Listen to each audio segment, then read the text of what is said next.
Karai, listen. Shredder is still alive. Slash told us that you know where his lair is. I wanted to help bring him down. We need to know, Karai, before Super Shredder comes after you, or April's dad, or Casey's family. It's 20 miles north of here. And Leo, give Shredder a couple of hits from me. With luck, if the YouTube copyright bots don't stop me, and they very much could, this video will go live on September 28th, 2022, which marks the 10th anniversary of Nickelodeon's 2012 Teenage Mutant Ninja Turtles series, a show celebrated for working at all, let alone as well as it does. Viacom had bought the rights to the Ninja Turtles franchise in October of 2009, only 8 months after the successful and well-regarded 4Kids cartoon had ended. At the time, grabbing the rights and announcing a new series so fast after the last one felt a bit vulture-ish? But the series was not a thoughtless cash grab, but a solid brass tacks approach. 2009 was also the year the Turtles Forever TV movie came out, a major crossover event that highlighted the differences between the original comic book Turtles, the 1987 Turtles, and the 2003 Turtles. And while many have argued that this movie doesn't do some of these series justice, sorry, but the 87 Turtles really did get that silly sometimes, it did highlight a need for an average show between the extremes. One with the serialization and mythology of the Mirage comics, the sense of humor of the 1987 series, and the modernizations of the 2003 series. The result was a sort of baseline entry point that was accessible for newcomers to the franchise, with enough references and cameos to tickle the longtime fans, entertaining enough to keep all sorts of viewers hooked, and keeping up a level of action storytelling that Nickelodeon had always timidly embraced, even here in a post-Last Airbender world. But we'll have a larger discussion on that when we get to the Knacks episode on the series proper in like 15 years. For now, we'll just be taking a look at one episode, Owari, the 26th and final episode of Season 4, and the 104th episode overall. Originally airing on February 26th, 2017, this episode... Okay, I don't usually do this, but this is the furthest thing away from a standalone episode. It's a season arc concluding story that immediately follows the consequences of the previous episode that saw major changes to the status quo. The series is still new enough that I think a rare spoiler warning is called for. Okay? Okay. Because the episode opens with Splinter's funeral. Just bam! The mentor of the Ninja Turtles is in the dirt, and everyone's here to mourn him. We've got an NFT ape, the Good Feathers, Louis C.K. It's a star-studded wake. Written by Brandon Auman, who's currently the showrunner of The Legend of Vox Machina, and directed by Ri Koga, who also directed a bunch of Voltron Legendary Defender, Owari isn't just the final episode of the season, it's kinda sorta the finale of the entire show. I mean, yes, there was a Season 5, but the stories were more slight, standalone, and goofier there. The show was rebranded as Tales of the Teenage Mutant Ninja Turtles, and it didn't even air all on Nickelodeon, with some of it broadcasting on Nicktoons instead.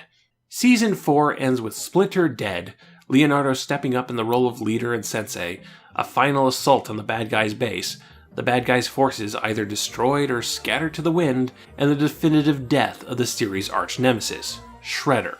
The final scene has the Turtles on a rooftop, unsure of what comes next, but sure that they'll be able to handle it, all while the spirit of Splinter proudly looks down on his sons. Whatever evil emerges, we'll be ready, because we're awesome! That's right, Mikey. And we'll do it together. Right, Sensei?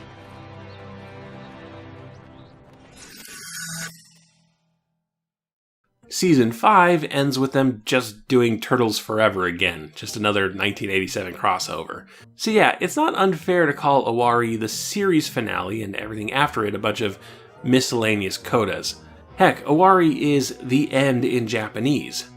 And as such, it is, frankly, just a terrible episode to review on its own as a sample platter. This has been a season full of conflict, loosely adapting the City at War story arc from the original comics. And as a capstone to that, As the final part of your Ninja Turtles Season 4 binge watch, it's fine. But on its own, taken on its own merits, separate from the rest of the season, it's kind of weird and repetitive. After Splinter's funeral, the four Turtles, April O'Neil and Casey Jones, all gear up and storm Shredder's mansion. And what we get is a string of action sequences in which our heroes encounter a reoccurring secondary bad guy, and then the bad guy basically spits a wrestling promo. Welcome, Tartarugas. I will slap you like a salamander. I will thin you like a flounder. I will give you bass to mouth. Wait, I'm sorry, what? Is that... Did they... That's a South Park joke. The people making the show actually struggled a bit with Nickelodeon because the channel didn't want the violence to be too graphic, and the people making the show wanted to cut Shredder's head off. And I guess while they were fighting over that, Nickelodeon didn't notice the show had slipped in a joke about a giant fish man eating ass. Anyway, the bad guys hit their wrestling promos, they have a short fight, and the Turtles win. Triangle Man. This happens 4 times in a row. 4 times before our heroes get to the climactic showdown with a heavily mutated Super Shredder. Now, if you've been watching this steadily, then seeing all these mid-level bosses get beat down is probably pretty satisfying. Watching the episode on its own, you might find yourself screaming, when are they gonna get to the fireworks factory? And part of the problem, I'm sorry to say, is that the fight scenes in the 2012 Ninja Turtles just aren't all that interesting. They're not bad, they're serviceable, but the choreography has never been all that exciting. The blocky character designs are pretty stiff, and don't allow for a lot of squash and stretch to add life to the animation. Things always seem a little slow and floaty. In this series, April O'Neil has these telekinetic powers, and in these fights they play as a sort of get-out-of-danger consequence-free card that deflates a lot of the tension. Her powers are so OP that they have to separate her from the Turtles in the final fight with Super Shredder, so that the fight isn't a cakewalk. Also, I don't think Casey Jones does a single thing in this episode, he's just kinda there. And okay, part of this is in contrast to the next Nickelodeon Ninja Turtles show, whose fight scenes are just off the chain, but I do think the fight scenes are kind of the weak part of the 2012 series. The good parts are the fun, ever-expanding cast of weird and wild characters, the sense of camaraderie between the main characters, character designs that are fantastic when they're not trying to beat each other up, which is why the best scene in the episode is Splinter's funeral.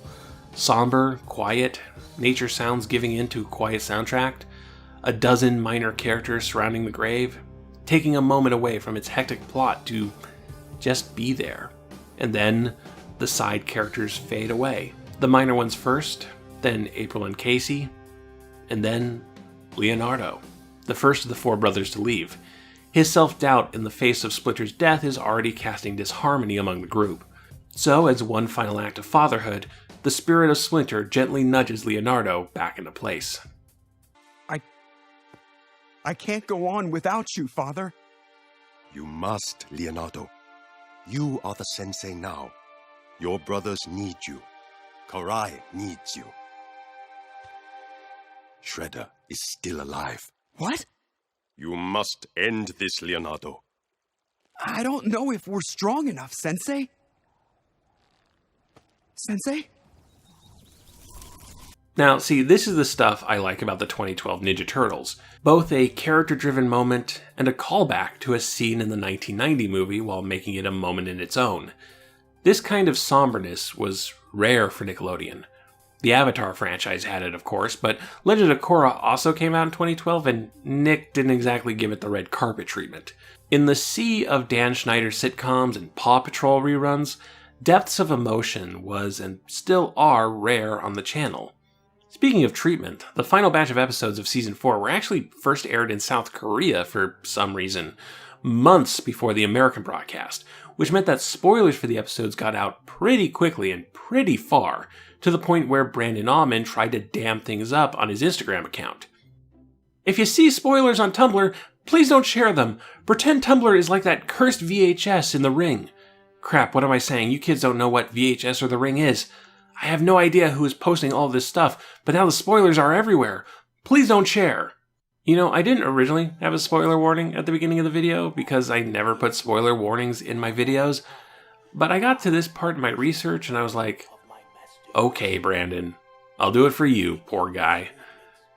So I recommend this series, even if this specific episode wasn't the best vertical slice for it.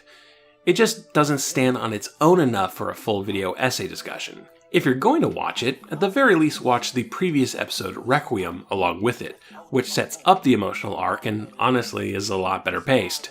And of course, there's its place in the series as a whole, the semi-finale of the series, and what it meant for these characters. But that's a discussion for another time. This was just a sample. The little ones were crawling into a strange glowing ooze from a broken canister nearby.